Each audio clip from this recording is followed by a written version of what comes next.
Hey guys, Frank here, your virtual general aviation aviator. And today I am in the Immortal Beaver by SMS or Soul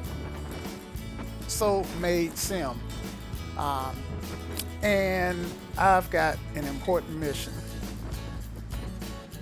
So I'm at Challis, Idaho, and I just got a call that there's a sick child in Sulphur Creek, and I need to go and get that child and get her to the hospital as soon as possible.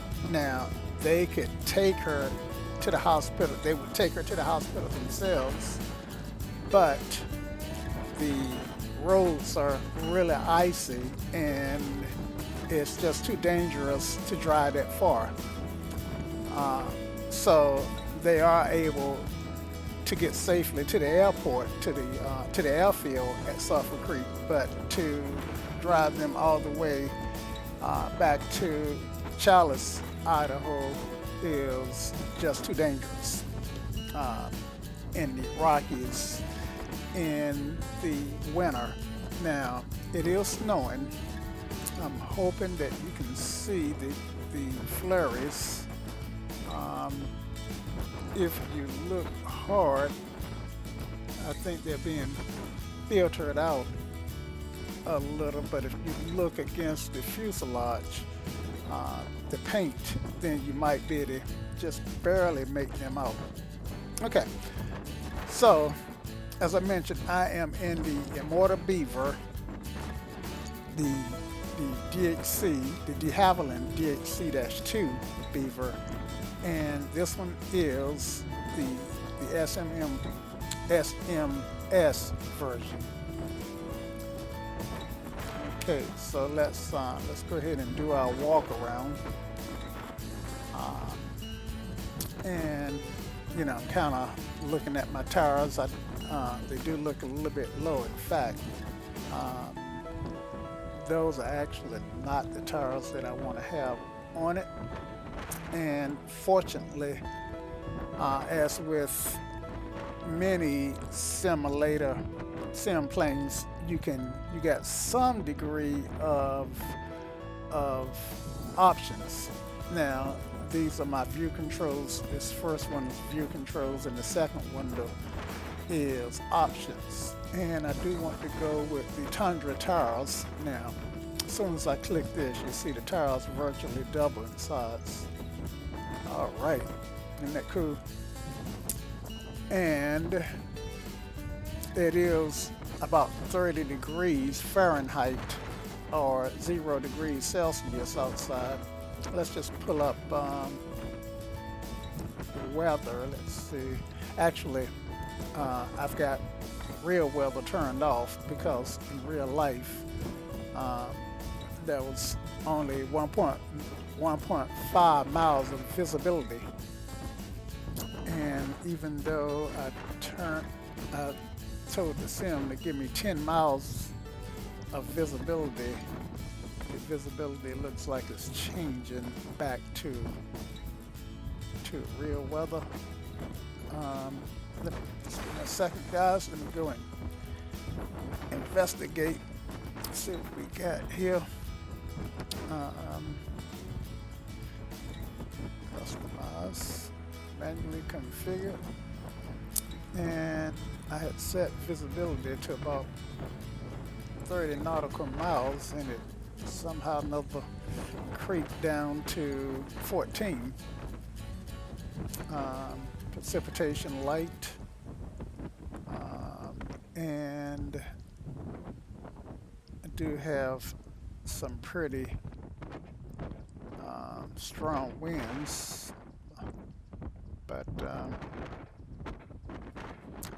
yeah, let's see.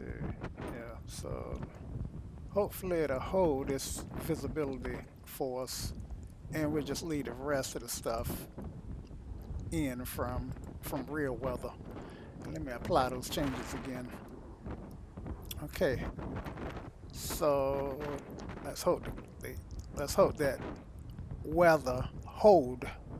Okay, so anyway, back to where I was at. I was talking about the options. So I do have some options. I can open doors in this version, and tie downs and pre-flight elements, engine preheat. So I don't have the preheater on, and we are doing on the interior. We are doing the passenger slash cargo. Now I can go with just passengers only or cargo only, but I'm gonna do the combination passenger and cargo. Okay, so you've seen tires, and if I had the float variant, then I could add the canoe or lumber stack, but that does not work with the tail dragger variant of this aircraft. Okay, the views I don't tend to use, so I'm not gonna pretty much worry about them except for the primer. And let me go ahead and prime it up now. I guess first I need to make sure I got my fuel on. Okay, and put it on the front tank, and I better make sure I got some fuel in here. So I can't remove the yoke out of my way to get to these buttons, but I can push it in to get to these bottom buttons, or pull it out to get to pretty much all my buttons. I also haven't seen to be able to find a way to flip it over to the right side of the aircraft. But that's hopefully some of the changes that SMS plan to make in the future. In fact, at xplane.org, Soul Man Soul has dropped in a roadmap of what he intends to do with the aircraft, and let me just pop that in just so that you can see. So, and of course, if you want to go through this in detail, just simply go to SMS Beaver Development Roadmap. That's up on the commercial vendor Soul Man Soul and the DHC-2 Beaver. Anyway, I'm already at version 1.3, and basically, the looks like the well, first of all, I just got this plane, so I don't know what it was prior to version 1.3. I had been flying the Thronda Beaver, and I enjoyed it so much that I decided to just go ahead and try the SMS Beaver, which is um, a legacy Beaver for X Plane. And it, I've seen other pilots fly it, and I want to fly it myself. In fact, I was thinking that one thing I might do is eventually compare it to the Thunder version. Right now, since I've upgraded my sim to 11.51, I think it's RC release candidate one. That kind of broke the Thronda version of the Beaver. So right now, for whatever reason, it won't load, or yeah, it won't load. Every time I try to load it, it just crashed the desktop. So anyway, no fear. We got this Beaver here, and eventually I will get around to hopefully doing a comparison video where I can compare the two variants. But that would kind of be an unfair comparison until SMS completes some of the planned updates. And it looks like the last update that he's got planned is going to happen sometime in April or May 2021. So a comparison video won't be until at least after that.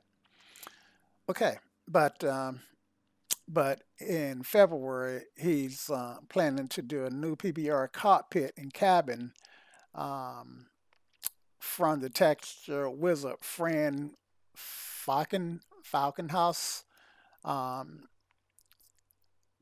and he's gonna plug code port to SASL too. That that in my opinion, the biggest thing I think he'll get that other than additional widgets is the ability to control his licenses, which I don't blame him because people will buy an aircraft, and if it's not any way to authenticate the license, they'll just pass it off to their friends. Cabin cargo, which will affect the total weight and CG and PB. Let's see. So in April and May, um, new simulation, new system simulations, including wear and tear and failures, persistent aircraft, maintenance and walk around mode. And I'm hoping that he'll go ahead and do some of the things that I just talked about, like giving us the ability to move the yoke, to disappear the yoke, um, or flip it over to the right side. Just some of the things like that. There may be a couple more things that might pop up that I might mention during the course of this flight. So that's my preamble and my rant. I know that child is sick and waiting, so I don't want to hold too long. So let's go ahead and get started here. Now, the other thing that we need to take a look at is how we intend to get there. Okay, so I did put a flight plan in. This is not the flight plan I'm going to fly because I am going to fly a lot lower than these peaks. The peaks go over mountains that are up to 10,000 feet, and I am going to be somewhere between 6,500 and 8,500. I'm going west, so my plan is to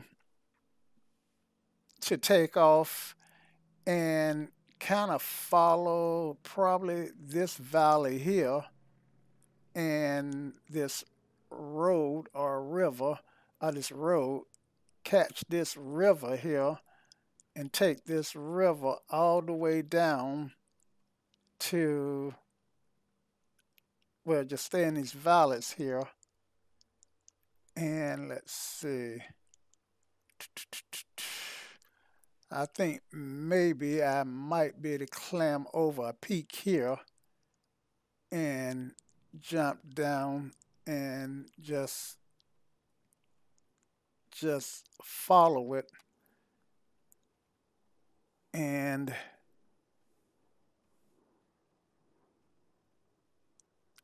let's see. Let me erase some stuff.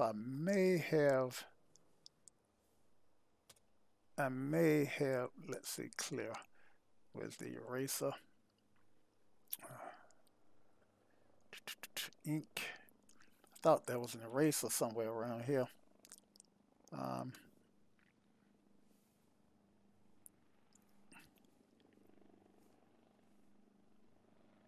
that's not doing any good. Okay, so I see this river here. Yeah. So I may be able, rather than to go all the way around like I just showed, once I get to this point here, I don't see why I can't just continue on this way, continue on this way, and on up to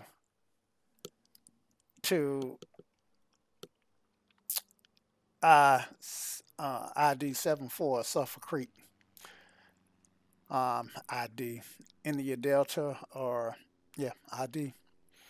So that's the plan, and the flight in real time is probably going to take maybe an hour and a half or so. So let's get started. That kid is waiting, and I was assured that it's not. They don't think it has anything to do with COVID. It's some other condition, but it's not COVID. Okay, so while I did that, I actually should have went on and started the plane because the plane does need to warm up. So let's see if I can get her started. All right, let's get these doors shut.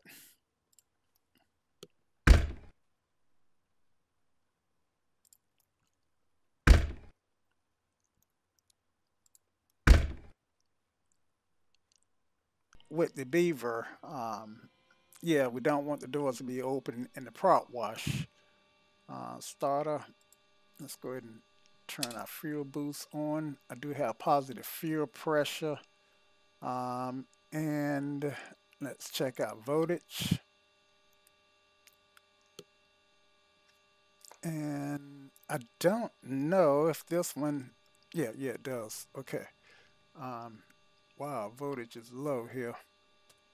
Oh, no, it didn't. I was looking at this reflection, but our voltage is at 24. So we got 24 volts on the battery. 24-volt battery that's charging. All right, let's go ahead and pressurize our fuel line. And you'll see, let's see, this guy right here. Well, it looks like I already got pressure in my fuel line. But I did use the wobbler before, and I did notice that it did pressurize the fuel line. The wobbler is this guy, and what it does is just that, pressurize the fuel line. Okay, so I've already primed it, and I should be ready for a start. So let's go ahead and turn these on to turn the mags on and pop on the starter.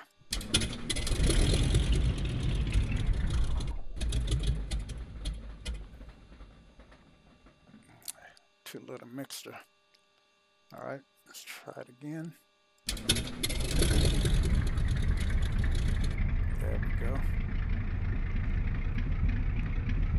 Okay, so I don't want to raise, this is a radial engine, and I don't want to race it while it's, rev it while it's cold. That's a good way to shorten the life of the engine. Okay, so let's get our alternator on and turn our radios on, and let's see if I can turn on some panel lights just to make it easier for you guys to see. Man, that the Beaver has such a unique sound on that 985 450 horsepower radial engine. It reminds me of a old muscle car engine where as it turns over it sounds like it wants to turn off, but that cam hit it and turn it over again, and it just repeats itself. That's what this sound reminds me of.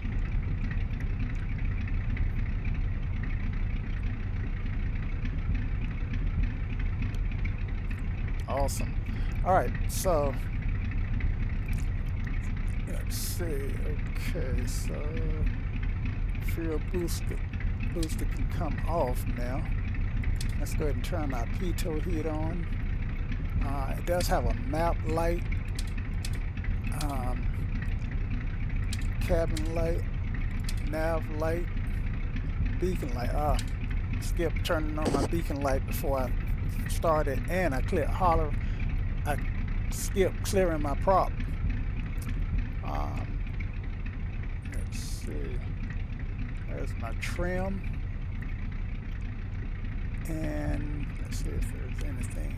Okay, here's a light here, and the light is not modeled. Okay, let's see if this one is modeled. Nope. So be tough to do a night flight in this guy at the moment. So that's another thing that I hope SMS will model in future versions.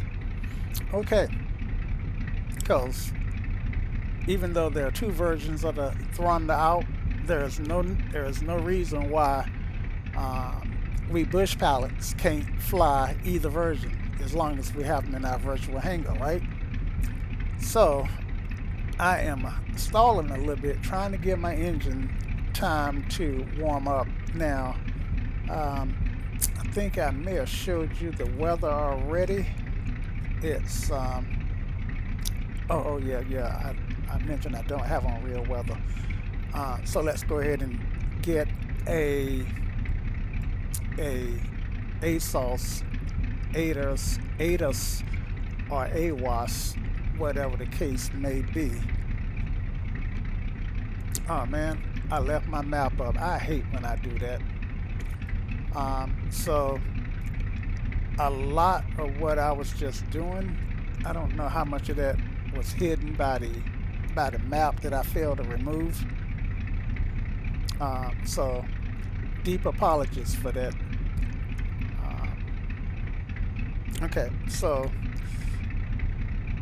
ASOS is 119.27.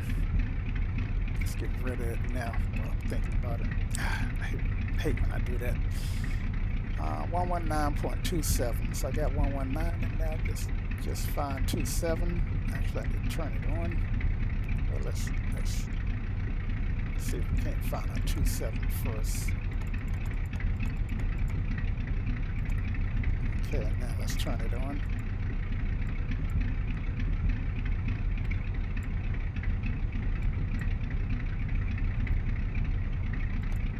Challis weather. Wind 230 at 17. Visibility more than 10. Snow. Sky conditions 1,800 broken. Okay. 5,800 for the Beaver, overcast. 230 at 17 would be a no-go. Altimeter. I just would not fly this aircraft with winds that high. But visibility more than fortunately, 10. Snow. I do get the chance to play. broken. 5,800 overcast. Temperature minus God be the master of weather. Altimeter 2990. Well, I'm not gonna say play God, but I am a weather maker. So let's tone down our winds. Challis weather. Wind 230 at 7. Visibility more than 10. 230, yep, at 7. So we lost 10 knots. That's better. 1,800 broken. 5,800 overcast. Temperature minus 1. Dew point minus 4. Altimeter 2990. Okay. And let's listen to ADAS again. The engines Challis should be weather. warming nicely. Wind 230 at 7. Visibility more than 10. Snow. Sky conditions 4,500 broken. 8,500 overcast. Temperature minus 1. Dew point minus 8. Altimeter 2990. So we are looking good. So we got our ADAS. Kind of got an idea of where we're gonna fly. We don't have any other map or navigation aid except for the iPad map.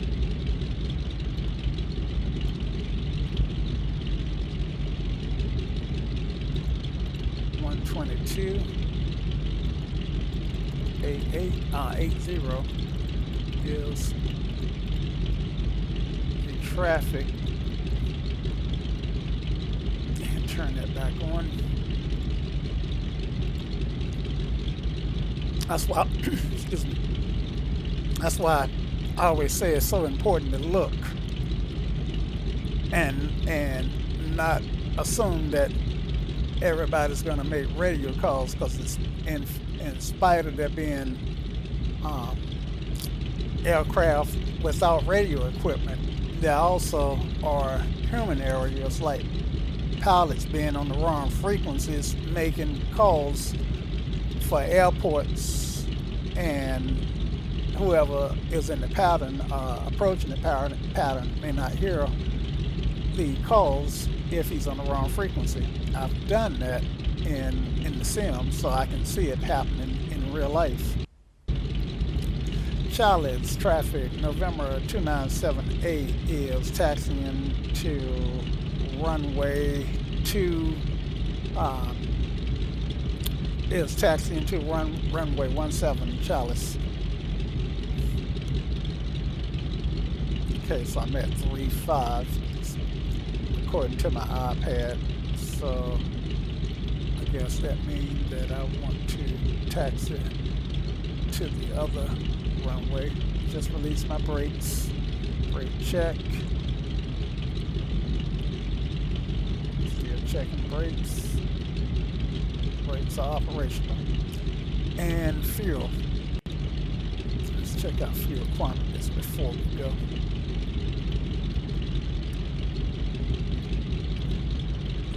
Okay, hoping you guys can see that. See, my cylinder head temp is just about where it is where it needs to be. I need to be over 100 degrees Celsius. Okay, so got just about a full tank there, and my middle tank is a little bit. My front tank is a little bit, about 3/4. My rear tank is virtually full, and my middle tank is just over half, so I should have enough fuel.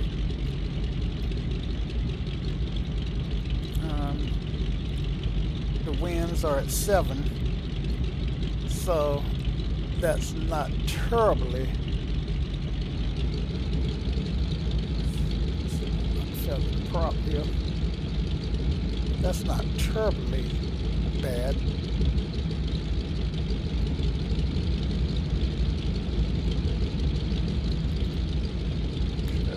Follow the yellow brick road.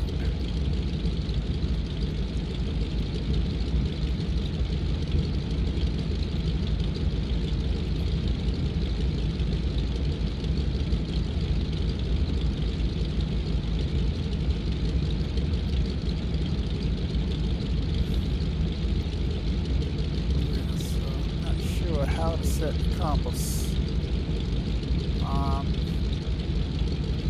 Try to make a mental note to use this compass here. So unless I'm missing something, that's going to be something else that SMS need to address. Chances are I'm missing something because I have not read the manual. If any of you guys know how to set the compass, I would appreciate it if you leave it in the comments.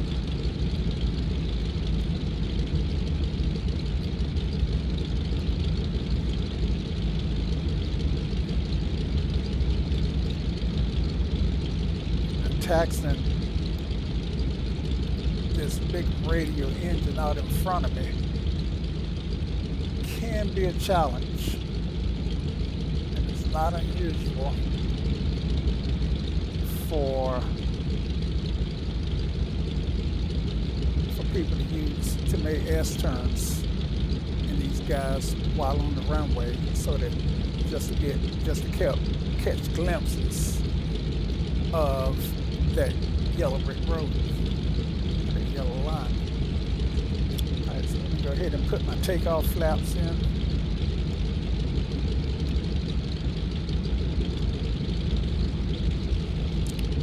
Now, I do have a fairly long runway, and this aircraft has a fantastic stall capability.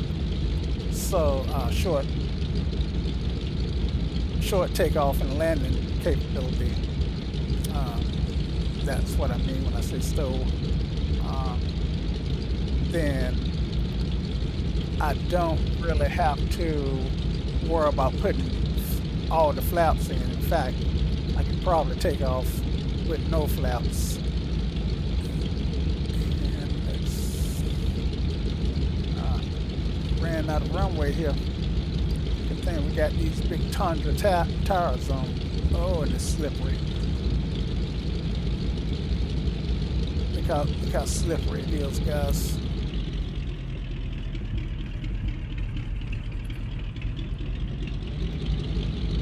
And that is something that X-Plane does model. Slipperiness, icy runways, the ability not to get traction. So I am going to jump on right here.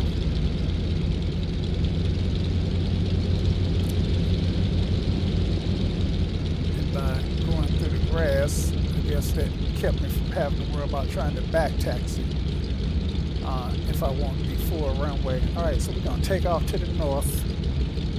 We're on our heading is 17, and boy, it would be useful to be able to tune this.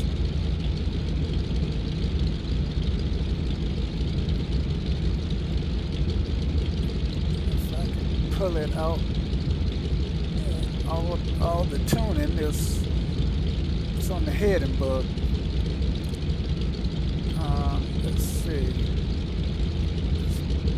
Let's pop up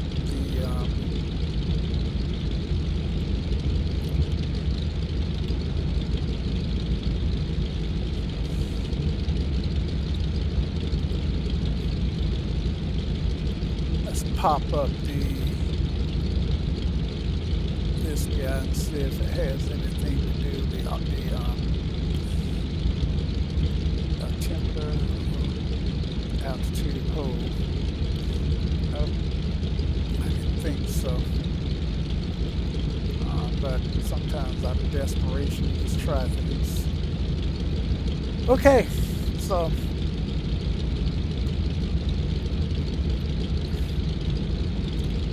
I got a tendency of wanting to fly with my mixer set before. Okay, so I am lined up, and we're on our takeoff roll. We're gonna rotate at about 60.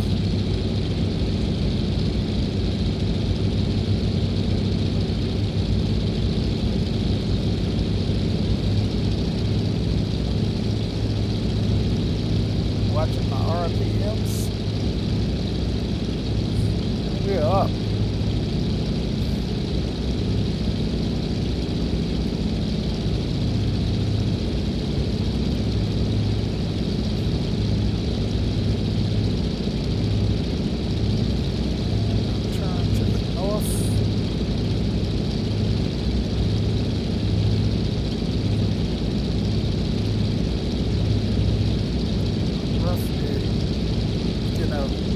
That is not right.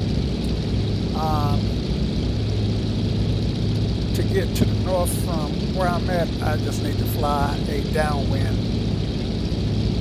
So let's do that. And it needs to be a left downwind because I'm sure that we probably want to be over the highway and fields rather than over homes. All right, get back so I can see what's going on. Turn to the north here.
back a little bit.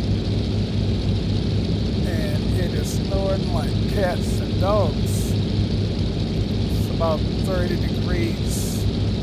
So it's actually cold enough for it to stick and accumulate. Fortunately for me, what's it else? Flaps. Fortunately for me, in flight sim, in X-plane, snow is not readily modeled. That's something that I'm expecting to see modeled, well, seasons may be modeled in the next version. I know it's a feature that people have asked about repeatedly, asked for repeatedly, but apparently it's not an easy thing to do. All right, so I am following the iPad here. So I think I'm going to go up this valley and kind of try to keep the highway in view the best I can. Actually, I could go through this one. I could go through, well, I'm just going to go up this one. I hate to use pronouns because I know it's hard to know what I'm talking about when I say this one. But the one right off my nose, there's one to my left that on the iPad looked like it might very well take me where I want to go. But if you're wondering how I'm navigating for the most part, is because I'm using the iPad. From time to time, I try and pop it in so you can see it too. Okay. So now the terrain is coming up to me slowly. What I don't want is controlled flight into terrain.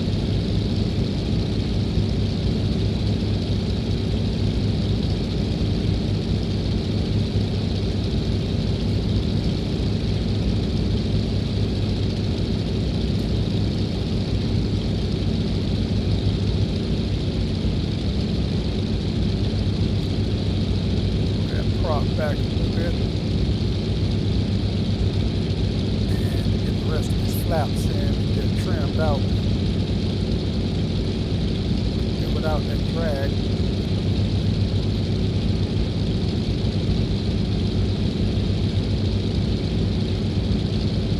And I gotta say that it is really sensitive. So I'm at 500 ATL. So I'm gonna go ahead and climb up to 85.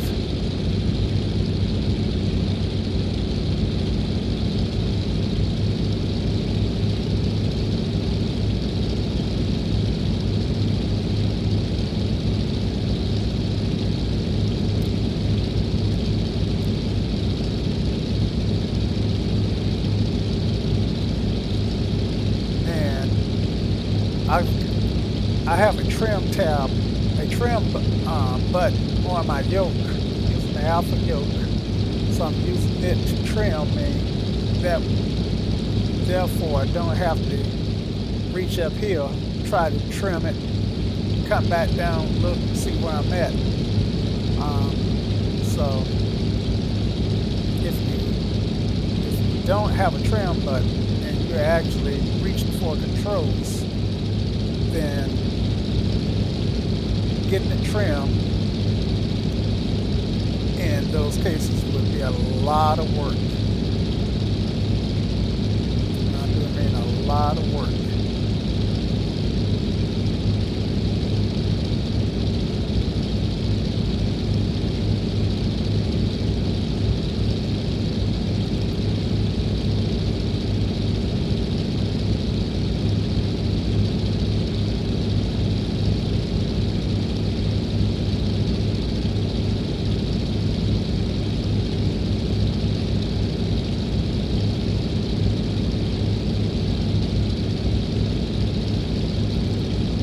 1,000 to go. The skies do not look friendly today. But other than the low broken clouds, the overcast ceiling is high enough to not be a VFR factor. Now, you know, this can be a conundrum because we're in the mountains and some of these clouds are low and VFR rules say clear clouds. Like here's a cloud here that I'm going through, so obviously I'm not clear of clouds, but I still got my 3 miles of visibility. So, you know, which rule does that mean? I can't legally fly through this VFR? And those are the kinds of questions that the CFI could help me with, or the aeronautical knowledge book. And that the knowledge book just said clear clouds. So technically, I wouldn't be clear of clouds. So that would be an issue. All right. So let's nose over and try to get trimmed.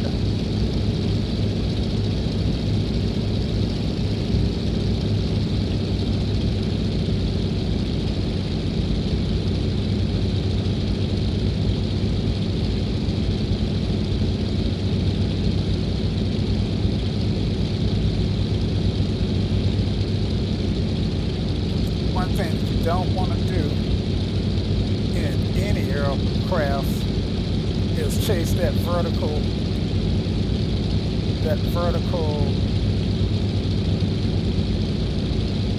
speed indicator.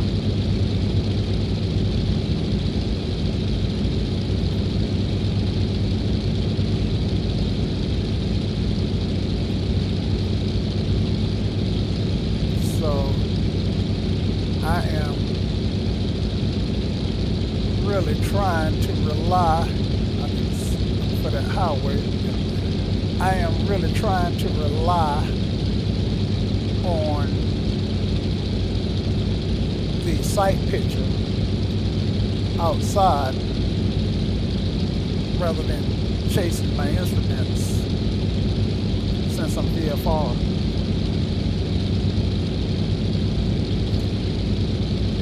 But I find that I'm having to do a lot of scanning of those instruments to check my reference. Okay, I see the road down there.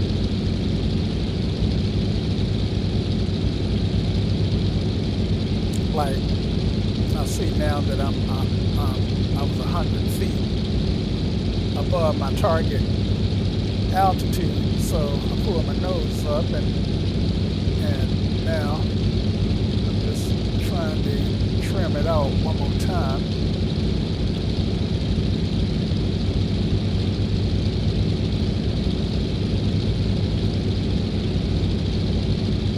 So this is what bush flying is all about.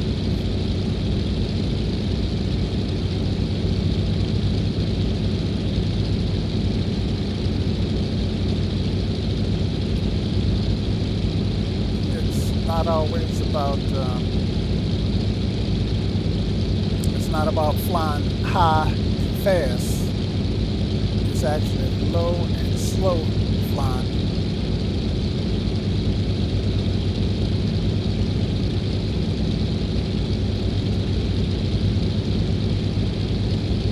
It's like the weather, the snow has stopped. It's not snowing in this neck of the woods.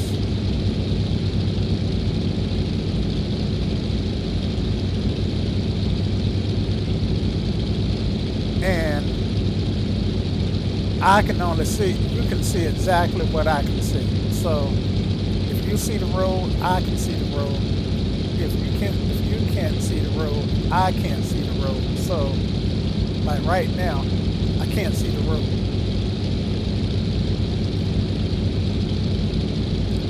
But I'm beginning to wonder if 8,500 is high enough.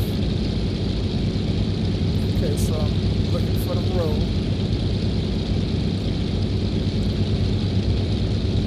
Okay, so I caught a glimpse of it.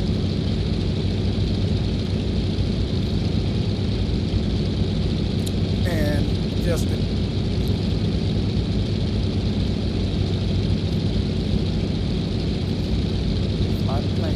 to pull it up on the iPad, let you take a look at what we're doing, and you can see that that we're just following the road, and looks like we got a pretty sharp curve here. Now I ran out of road to follow.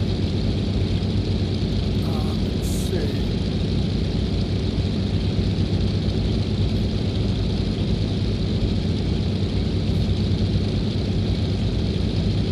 Okay, I see that valley, so I'm assuming that I just want to stay in that valley. Let's see if we can find a road down there. And the road, and you can see I'm at 9,000. So maybe now I can get back down safely to 8,500.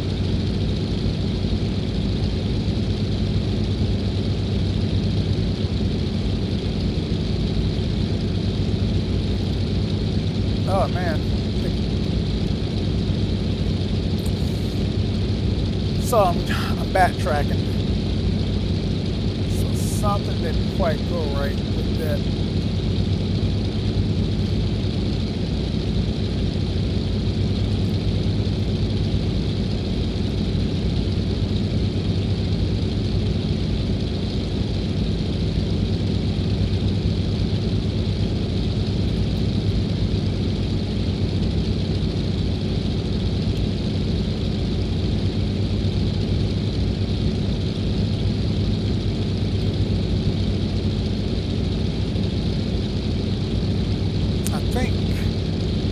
Pretty sure that I should be able to pick up my road on this,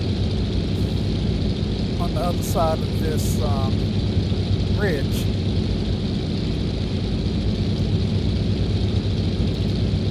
Look, the glimpse at the iMap confirms, and the iPad confirms that, and the 4Flag app.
According to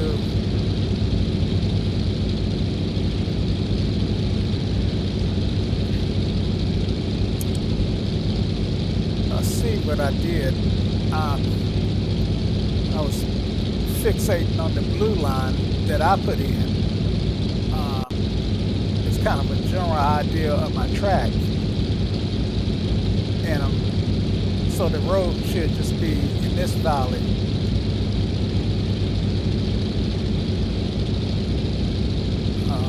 Well,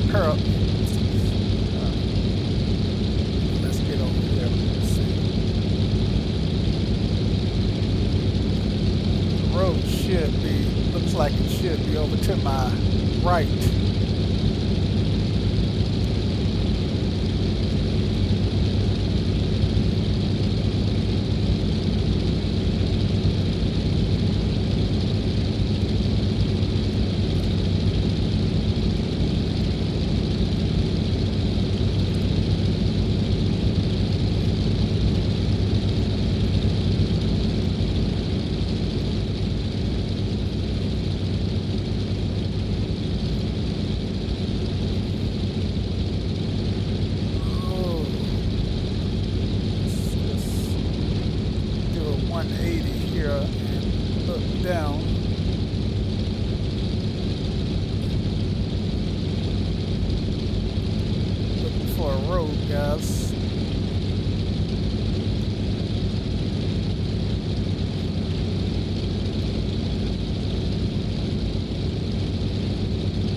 Quite frankly, unless it's snow covered, I'm not seeing it.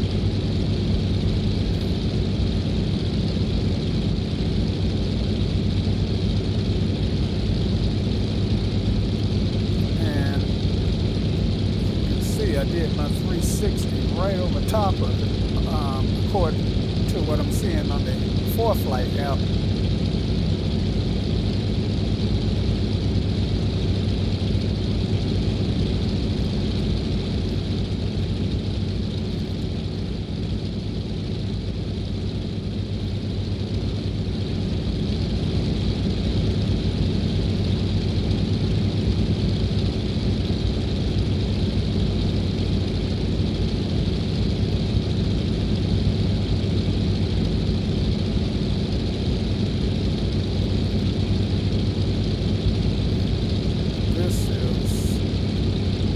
Cool to have to scoot this ridge that was not part of the plan.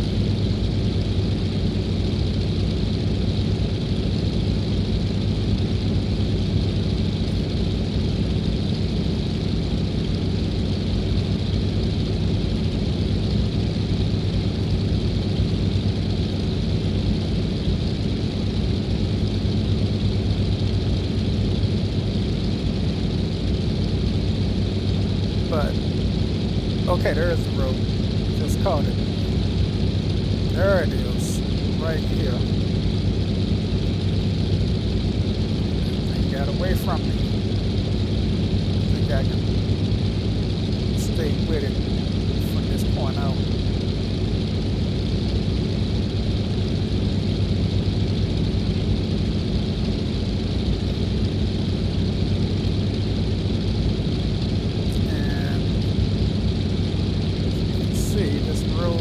All up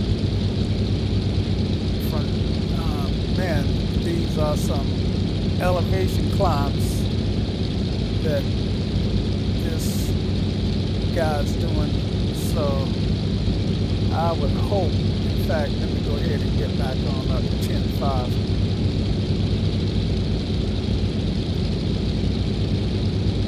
I would hope that if anybody's pulling the fifth wheel up these mountains, no matter what time of year, they got some power. One of the reasons I lost the road because I was truly expecting the road to stay the whole to the valleys and not traverse any real peaks. So I'm at 10.5.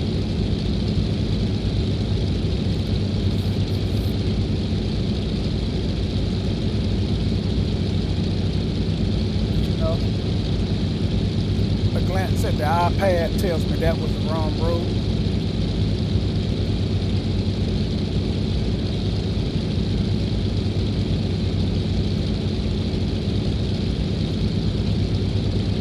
And that might explain why there was a road at a 10,000 foot peak.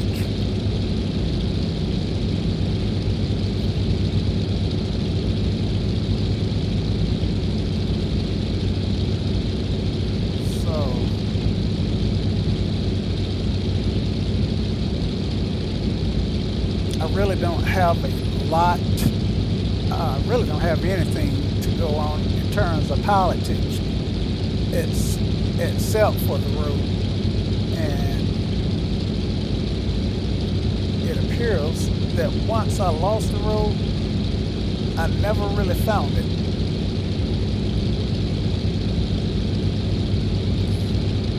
And here's a road here.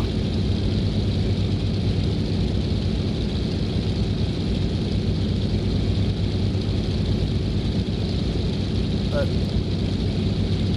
peek at the iPad reveals that that's not the road that I want. So let's scoot this ridge here. Hope we don't get ourselves in trouble. We don't want anybody to have to risk their lives sending out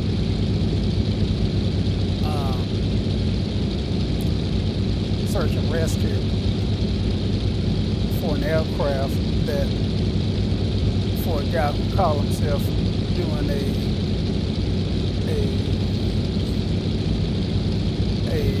rescue mission. Okay, so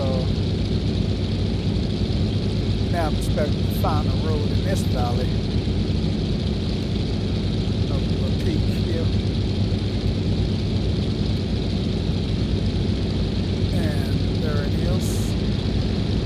So we'll just fly down and stick with this valley for right now.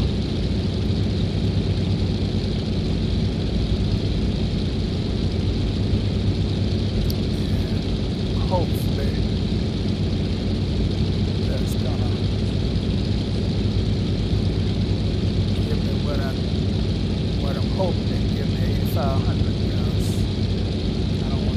Right now I don't want to think more than 85.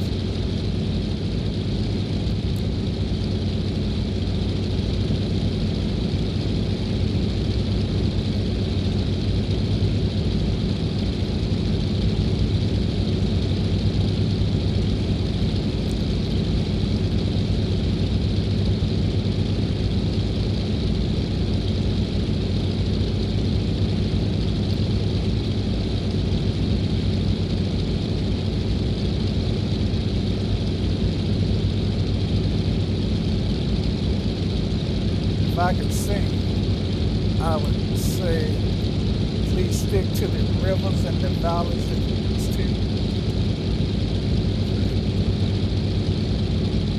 But I was singing, but I can't sing, so I can't sing. Well, I can try to sing, but you don't trust me. You don't want that.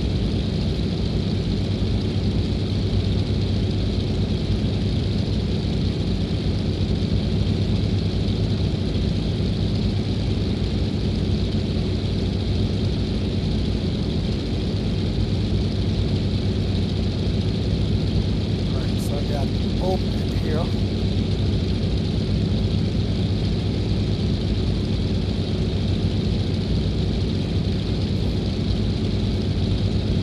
And let's see what it looks like below.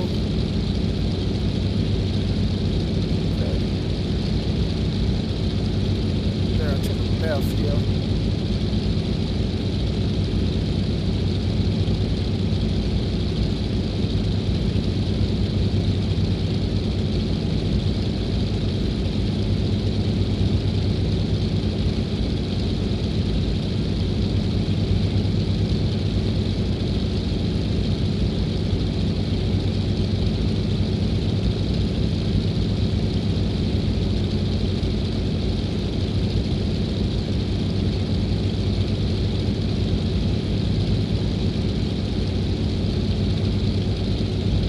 Snow is really coming down.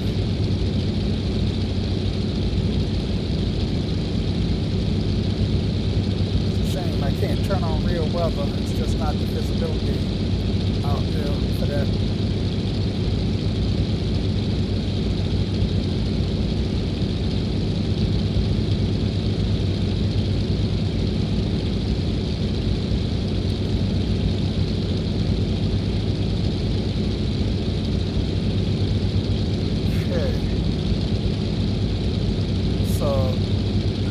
be a ranger station down there somewhere,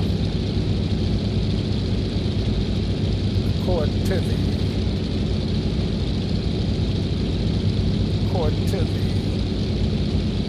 aeronautical chart. There it is.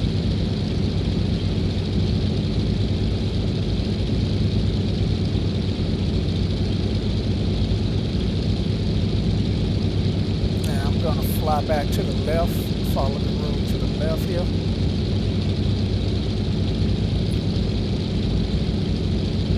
Get a glance of the map.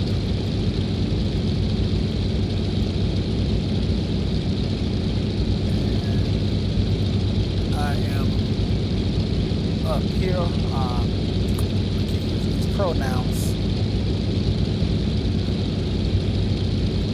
as if you can see.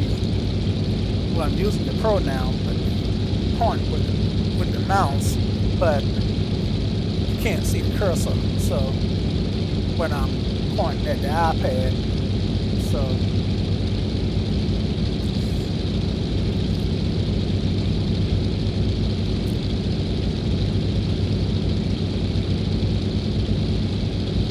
Okay, so I am flying south, and I need to be a little bit more westerly.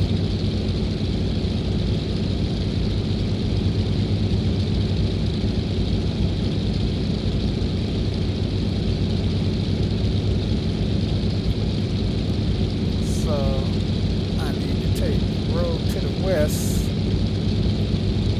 and look for a road down there.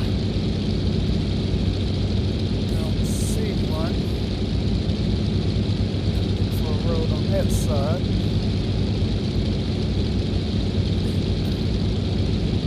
that a road up there, or is that a river? It's not a road. Okay, so I think I want to be on this side.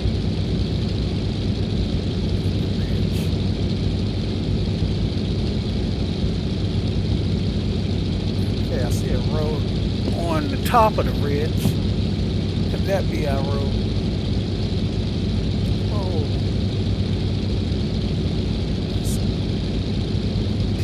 peel out back here. Alright, so let's assume that that's our road on top of the ridge. Gotta be it.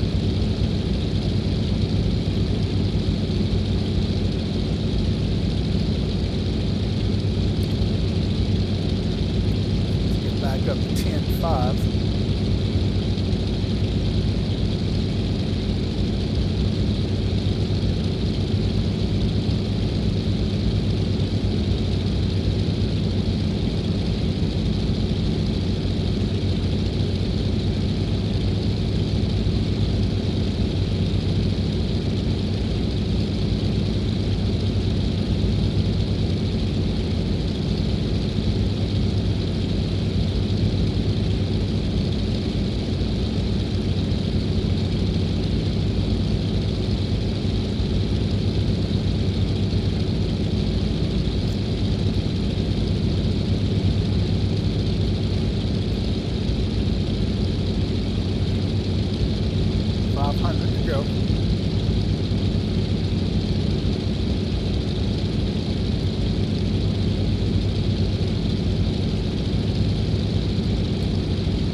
life, the views up here has to just have to absolutely be incredible.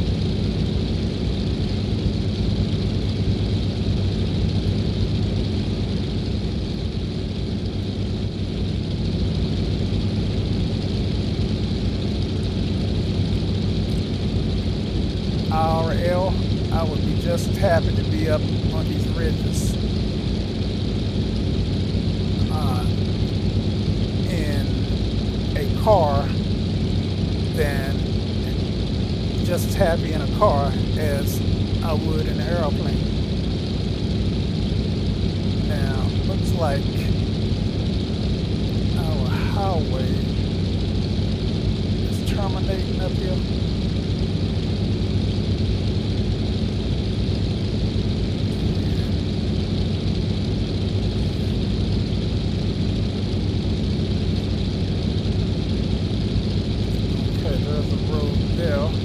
Pick up and follow.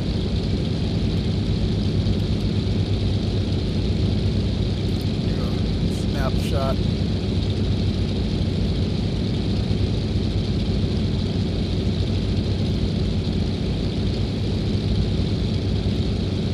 Alright, how we looking on gas? We're on our front tank. We are not doing bad.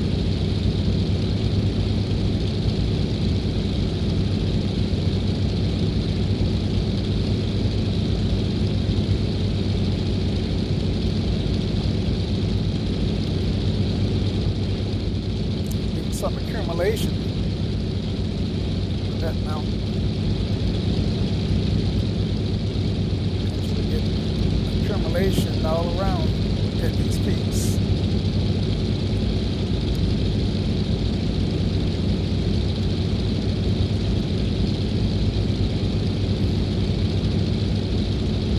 The road directly below us. Let's pull off so you can see it.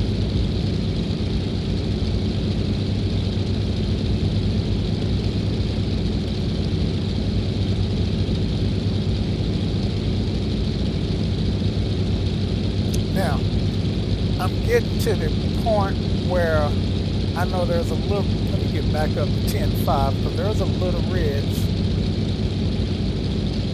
that I saw on the map that if I go over, it can probably cut off a great deal of extra travel. You see it right here where what is red on the map is.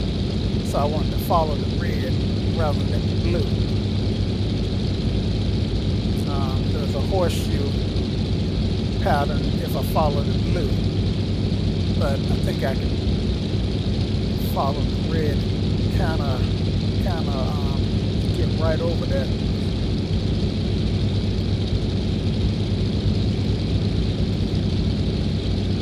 All right, so roads, where are you? There you go.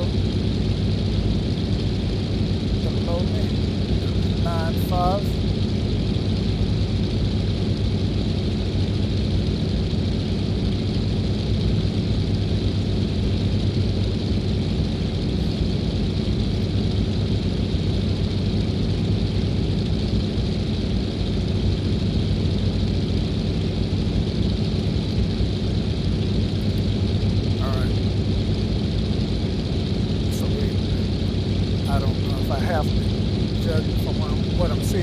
Out of the window, I don't think I need to be all the way up to 9.5. So I am going to get down, back down to 8.5.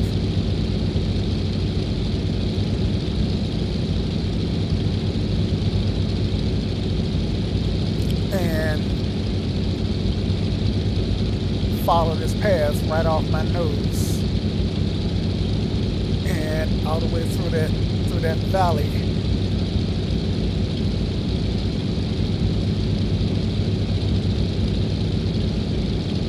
And as you can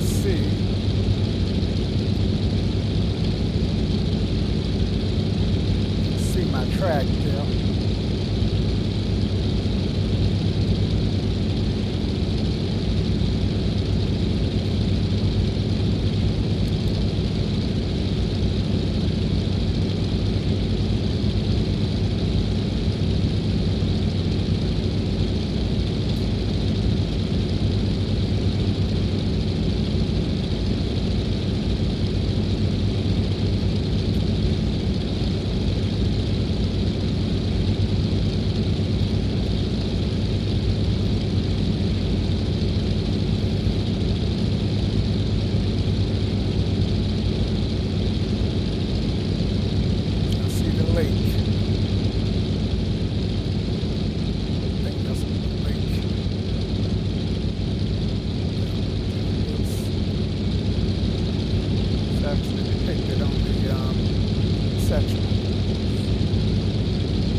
Okay, now there are two roads here. One go to the south and the other turn back to the northwest. I want to take the one that's turning back to the northwest. So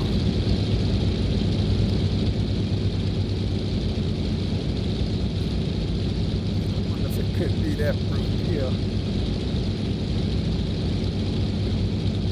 Let's try it. I believe it is this route.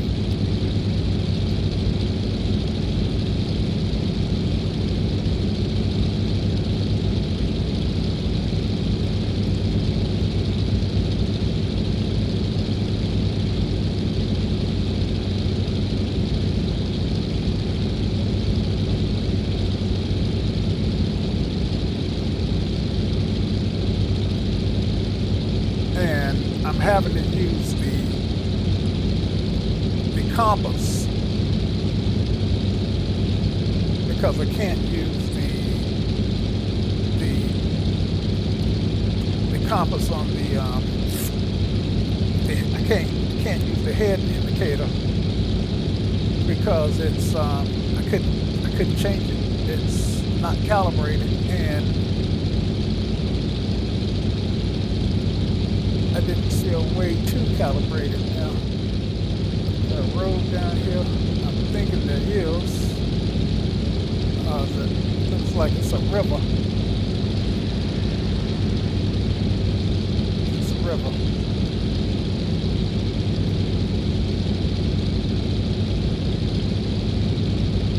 Sometimes looking at these charts, it's hard. Looking at the ForeFlight chart anyway, it's hard to discern a river from a road.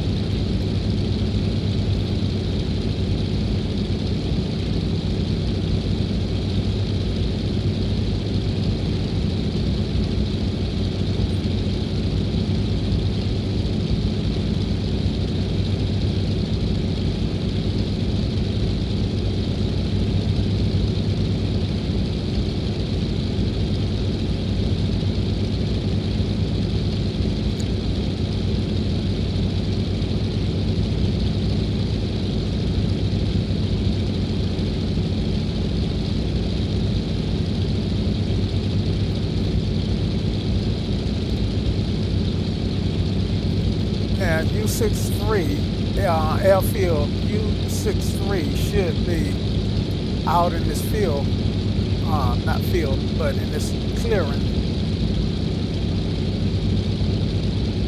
Should be somewhere out there.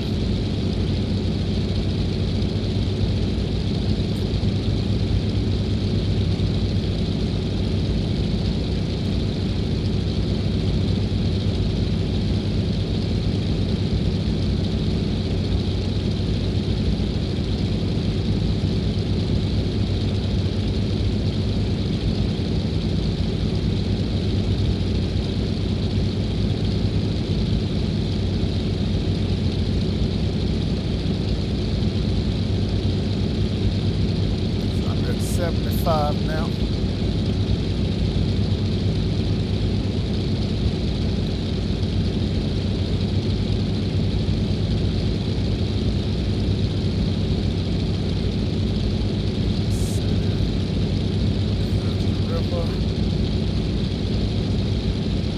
There's the airfield, U63, Bruce Metals, and you see it's snow covered.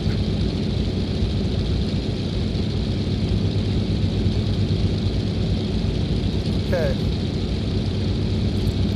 so I think that I want to take this road, and when it turns north, I want to take the path that turns north.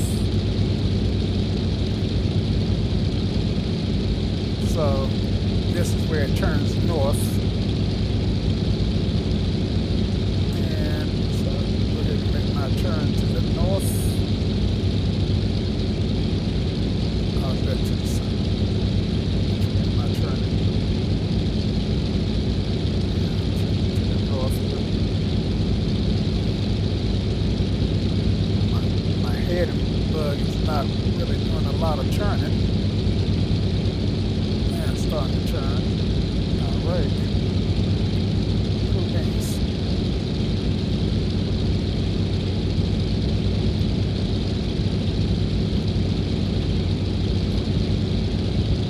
All right. Now.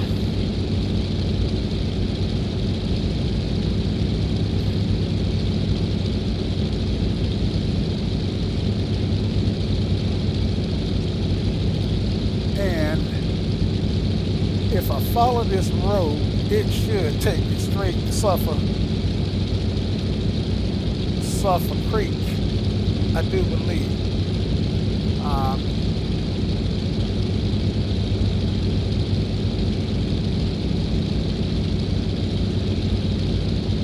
Or near it.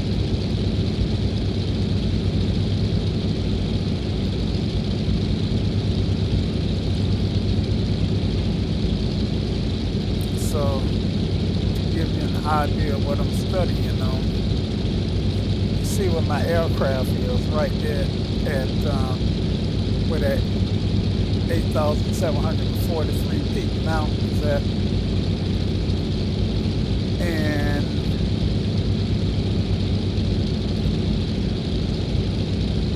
if I just go north and then to the west, should get right there at Sulphur Creek.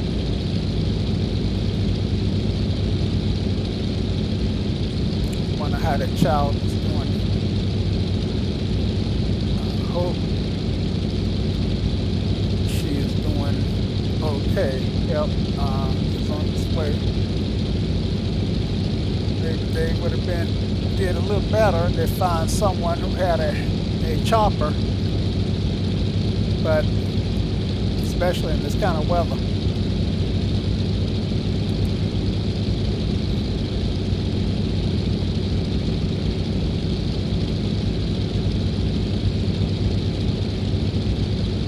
See a road on the ridge. I thought I had a road in the valley too, but can't really get a good glimpse down there. Get on the backside of the power curve here. Okay, no, there's no road down there. In that valley anyway. Looks like the road is descending into the valley.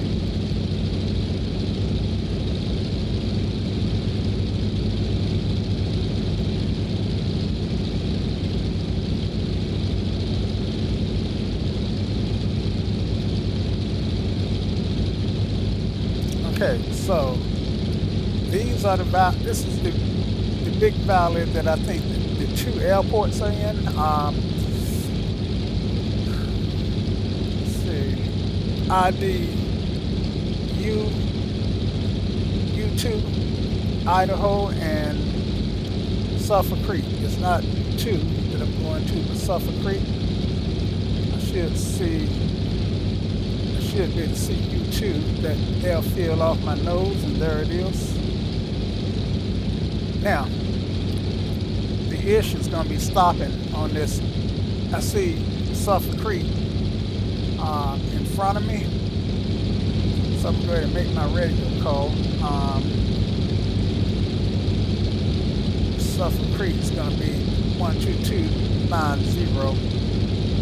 It's got to be 90. Because it doesn't have its own designation. Sulphur Creek traffic, Beaver is inbound from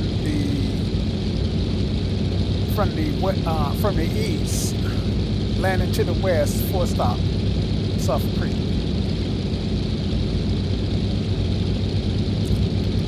Actually, I need to fly over it. Sulphur Creek traffic delayed at Beaver is going to overfly. It's going to do a low pass over the field and come back in for a downwind leg, Sulphur Creek.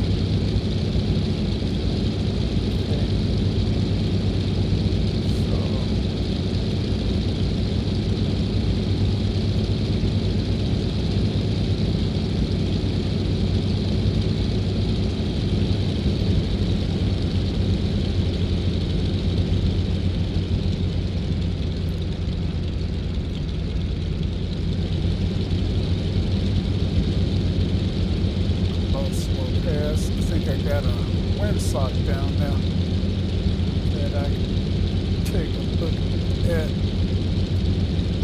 Okay, judging from the windsock, I need to land from the east.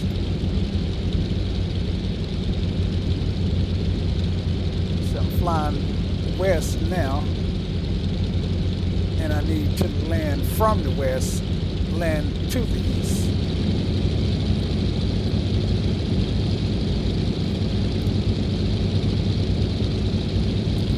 Sulphur Creek traffic. Beaver is overflying the airport, landing to the east. So we're on a downwind leg, Sulphur Creek. All right, so check out mixture. Get our landing lights on.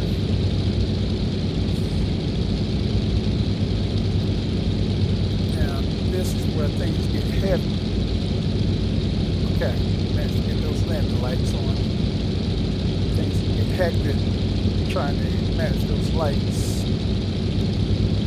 Elevation for the airport is 5,800 feet, so 68 ought to be pattern.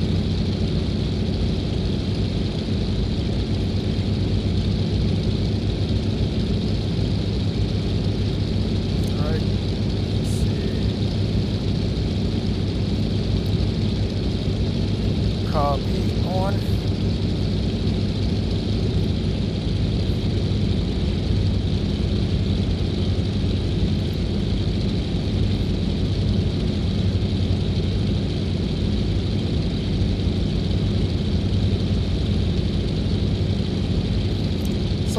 Sulphur Creek traffic. Beaver is lining up and landing to the west, Sulphur Creek.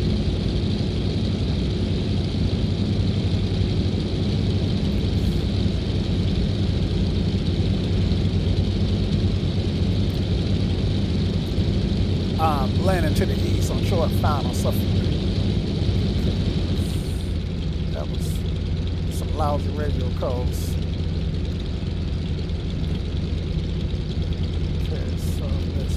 Down.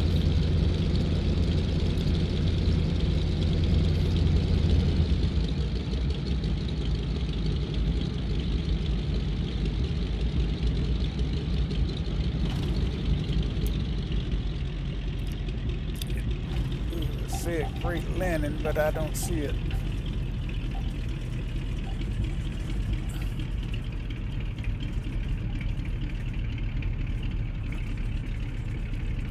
And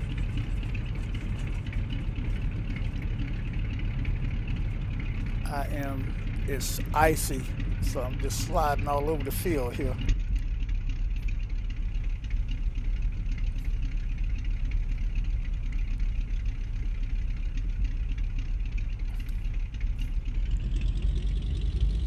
Sulphur Creek traffic. Beaver has cleared the runway, Sulphur Creek. Back taxiing back up to the lodge, Sulphur Creek. If I can. Fortunately, I'm not relying on wheels to propel me, but wind. Otherwise, I would not be able to land, but I just slid completely off the runway.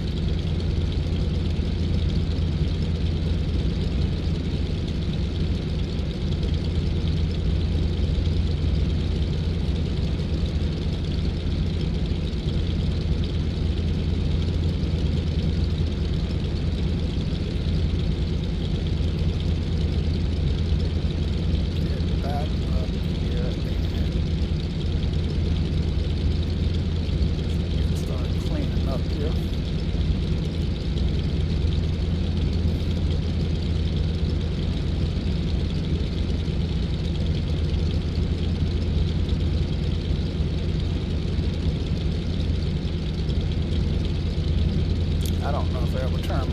transponder on.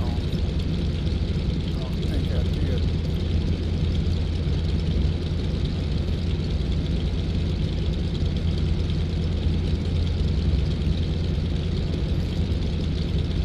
I did not. Let me turn it on now, right here.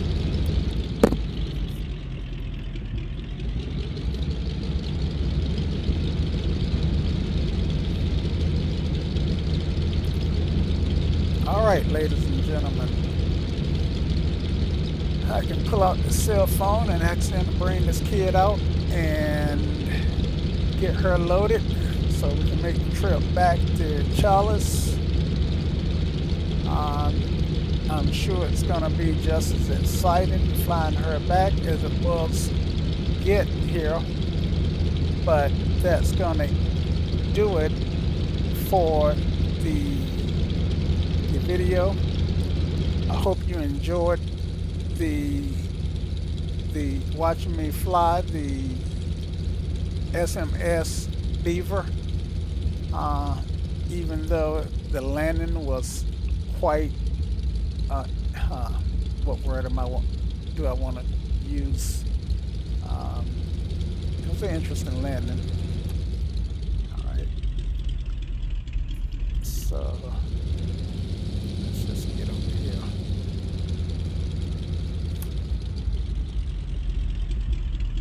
And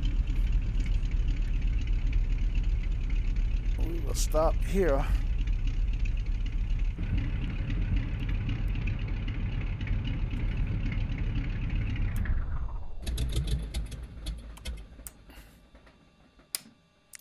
And let's get things turned off here.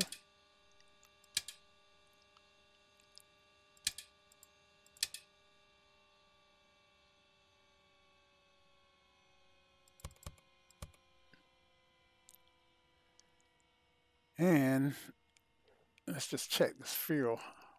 Can't believe I made the whole trip on that front tank. Of course, 2 adults and a child, so I'll be carrying more weight when I go back. But yeah. Hey, did okay. One time, hey. All right, so I hope you enjoyed the flight. I enjoyed having you guys ride along, and again, this is the SMS Beaver. I hope this aircraft is quite interesting to fly, and I can tell you that I think it does fly vastly differently from the Thunder version of the Beaver. I'm not going to speculate on which of the flight dynamics are closer to real life Thunder, but I nevertheless, this is a bush plane, in my opinion, worth having if you are in the bush planes. So, with that said, thanks for watching. Y'all come back now. You hear?